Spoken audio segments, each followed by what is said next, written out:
인간은 물론 동물과 식물을 포함하는 모든 생물은 일종의 메인 퀘스트라고 할 수 있는 삶의 커다란 목적을 태어남과 동시에 부여받습니다. 바로 자손을 번식해서 내 유전자를 다음 세대로 물려주는 것이죠. 번식이라는 행위는 약 38억 년 전 최초의 단세포 생물에서부터 영겁과 같은 시간이 흘렀음에도 여전히 생물로서 그 명맥을 유지하고 있는 현생 생물들에 이르기까지 결코 단 한 차례도 꺼진 적이 없는 생명이라는 불씨의 가장 중요한 요인이었습니다. 번식을 하는 행위가 곧 생명의 근간이자 원동력인 셈이죠. 유구한 세월이 흐르며 다양한 환경에 적응한 생물들은 제각각 성질도 행동도 외형도 달라졌고 또 다양해졌습니다. 그리고 그에 따라 생식기와 짝짓기의 방식도 매우 버라이어티한 형태로 다채로움을 품게 됐죠. 이번 편에서는 몇몇 동물들의 신기한 음경과 괴상한 짝짓기 행위를 살펴볼까 합니다.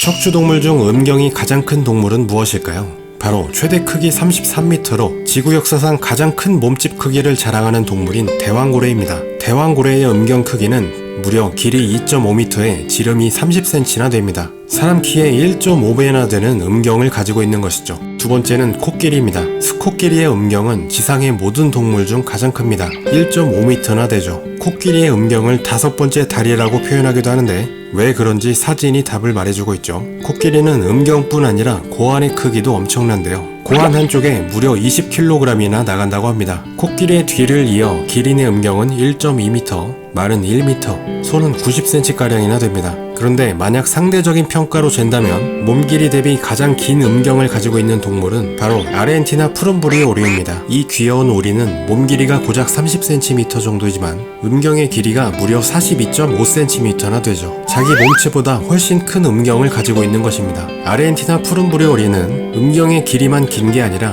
나선형으로 꼬여있는 독특한 모양을 하고 있습니다. 거기에 날카로운 돌기까지 다 있고 마치 총이 발사되듯 발기되죠. 2009년 예일대에서 머스코비 오리의 교미 과정을 관찰했는데 길이가 20cm인 머스코비 오리의 음경이 발기되는 시간이 고작 0.348초에 불과했죠. 이는 오리의 음경이 시속 120km의 속도로 발사돼서 커졌음을 의미합니다. 혹시 여러분이 고속도로에서 시속 120km로 운전을 하게 된다면 꼭 기억하세요. 당신이 이 오리의 발기 속도와 똑같이 달리고 있다는 사실을 말이죠. 그럼 인간이 속해 있는 영장류의 음경 크기는 어떨까요? 놀랍게도 인간의 음경 사이즈는 영장류 동물 중 가장 큽니다. 침팬지는 7.6cm, 오랑우탄은 4cm, 고릴라는 고작 3.2cm에 불과하죠. 과학자들은 인간의 음경 크기가 다른 영장류 동물에 비해 크게 된 근본적인 이유를 직립보행을 하게 됐기 때문으로 보고 있습니다. 다른 영장류와는 다르게 인간은 두 발로 서서 생활하게 됨에 따라 음경이 튀어나와 도드라져 보이게 됐고 이에 따라 음경의 크기가 여성이 남성을 고르는 하나의 조건이 되어 다른 영장류보다 더 크게 진화했다는 것이죠. 그런데 음경 크기와는 달리 고환 크기를 비교해보면 순위가 뒤바뀝니다. 인간과 침팬지,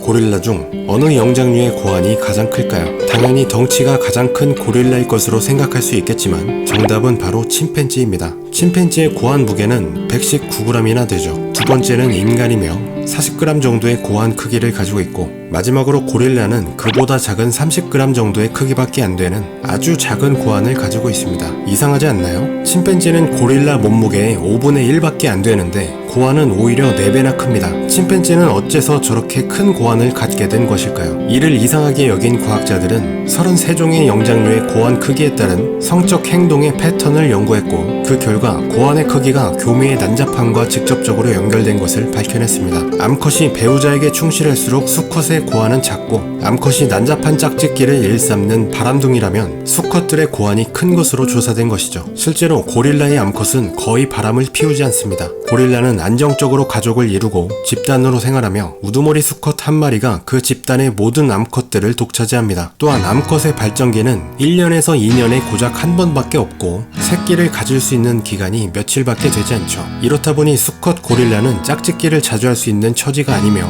최소한의 정자만 생산하면 되니 고환이 클 필요가 없었던 것입니다. 반면 침팬지들은 아주 문란한 녀석들입니다. 침팬지의 암컷은 발정기가 되면 무리 내의 여러 수컷들과 교미를 즐기는데요. 있을까요? 침팬지는 기회가 날 때마다 짝짓기를 하는데 인기 많은 암컷은 10마리 이상의 수컷들과 하루에 무려 60번 정도의 짝짓기를 하는 것으로 밝혀졌습니다. 암컷 침팬지의 이런 난잡한 교미 성향으로 인해 수컷 침팬지는 끊임없이 짝짓기를 해야 했으며 암컷의 질 속에서 다른 수컷들의 정자보다 경쟁 우위를 점하려면 정자의 양이 많아야 하는데 그러기 위해서는 고환이 커져야만 했죠. 이것이 바로 침팬지의 고환이 영장류 중에서 가장 큰 이유입니다.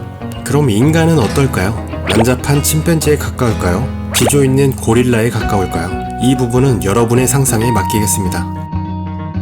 동물들의 음경은 크기도 제각각이지만 그 모양도 제각각입니다. 조금은 징그러울 수 있지만 몇몇 척추 동물들의 신기한 음경 모양을 살펴볼까요?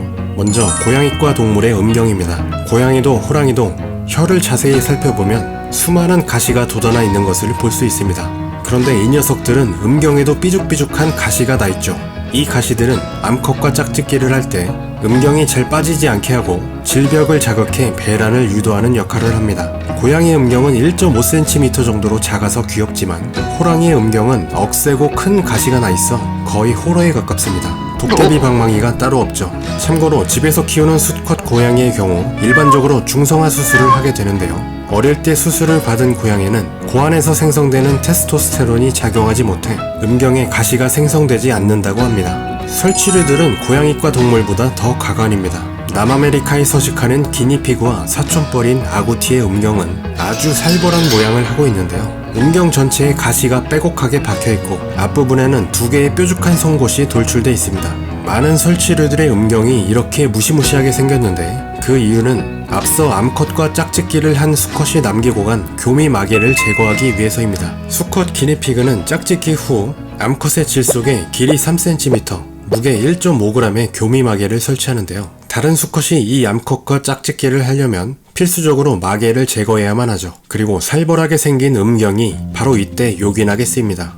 북미의 얼룩다람쥐 스페르모필루스는 귀여운 외모와는 달리 음경의 끝에는 날카로운 꼬챙이가 달려있으며 사막 캥거루쥐 암컷은 수컷이 만들어 놓은 교미 마개에 더해 스스로 2차 마개를 만들어서 수컷들의 정자 전쟁에 직접 뛰어들기도 하죠. 알을 낳는 당공류 포유류인 바늘 두더지는 생식기가 매우 특이하게 생겼습니다. 귀두가 4개나 돼서 마치 고무장갑처럼 생긴 음경의 모양을 하고 있죠. 바늘 두더지의 음경은 짝짓기를 할 때 한쪽에 2개는 쪼그라들고 반대쪽에 2개에서는 사정이 이루어지는데 이 녀석들의 정자는 매우 강력해서 암컷의 난자와의 수정이 쉽게 이루어진다고 합니다.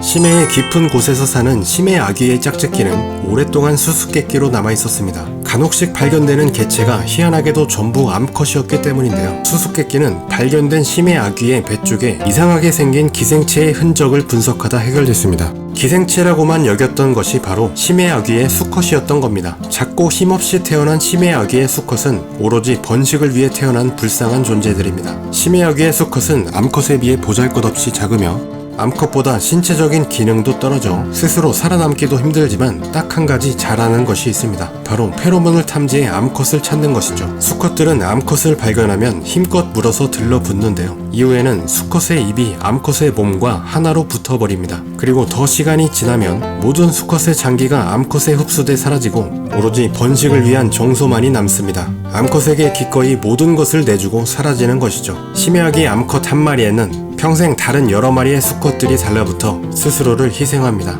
상어와 가오리, 홍어와 같은 연골 어류의 수컷은 기각이라고 불리는 음경을 2개나 가지고 있습니다. 상어는 난폭한 짝짓기를 하는 것으로 유명하죠.